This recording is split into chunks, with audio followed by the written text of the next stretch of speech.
Everybody, I hope you are doing well. Today we'll talk about how to fix or how to solve the problem of glitch on the application of Microsoft Teams. You will click on settings. Here we click on apps, default apps, app settings. On above here you will search about Microsoft Teams and you will click in this page. Then here in this page of app info you will go to first stop and you will click OK. Here you will enter to storage. Then we click on clear cache.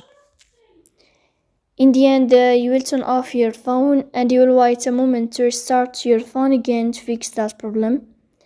If it's not working with you, then you will update your app on Play Store.